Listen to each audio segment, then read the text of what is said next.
అందరూ బాగున్నారా? ఈరోజు మనం చాక్లెట్ కేక్ ఎలా రెడీ చేద్దామో చూద్దామండి.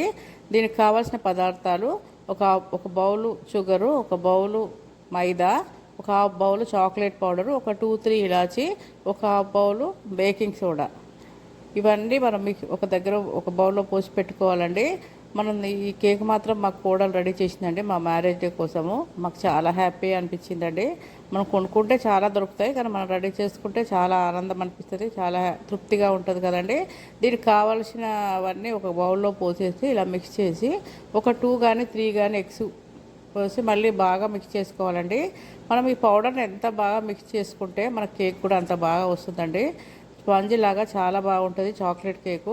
పిల్లలు కూడా చాలా ఇష్టపడతారండి. ఇది మంచి కన్సిస్టెన్సీ రావడానికి ఒక కప్పులో ఒక హాఫ్ స్పూను కాఫీ పౌడర్ వేసి వాటర్ పోసి లిక్విడ్ రెడీ చేసుకోవాలండి.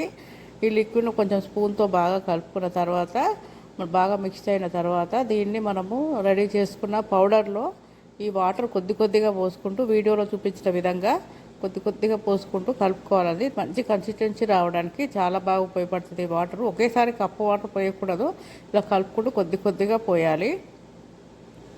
తర్వాత ఒక 2-3 వెనిలా ఎసెన్స్ డ్రాప్స్ వేసి మళ్ళీ ఒక్కసారి బాగా మిక్స్ చేసుకోవాలండి. ఏదైనా పిల్లలు రెడీ చేస్తే మనకు చాలా హ్యాపీ అనిపిస్తుంది కదండి.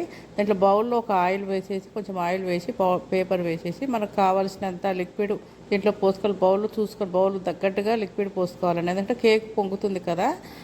ఇలా పోసుకున్న తర్వాత మనం ఒక 350 బేక్ వరకు ఇది హీట్ చేసి తర్వాత ఈ బౌల్ని దీంట్లో పెట్టేసి మనం క్లోజ్ చేసి ఒక 20 మినిట్స్ వెయిట్ చేయాలండి. ఈ లోపు మనం క్రీమ్ రెడీ చేసుకోవడానికి స్టవ్ మీద ఒక బౌల్ పెట్టి ఒక చిన్న గ్లాస్ పాలు, కొంచెం షుగరు, కొంచెం చాక్లెట్ పౌడర్, కొలతలేం లేవండి, ఇవన్నీ బాగా మిక్స్ చేసిన తర్వాత చిక్కబడ్డ తర్వాత మనం ఈ లోపు కేక్ రెడీ అయిపోయిందండి.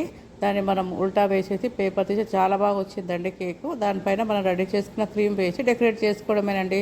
Chocolate cake ready. చాలా బాగుంటుందండి. ట్రై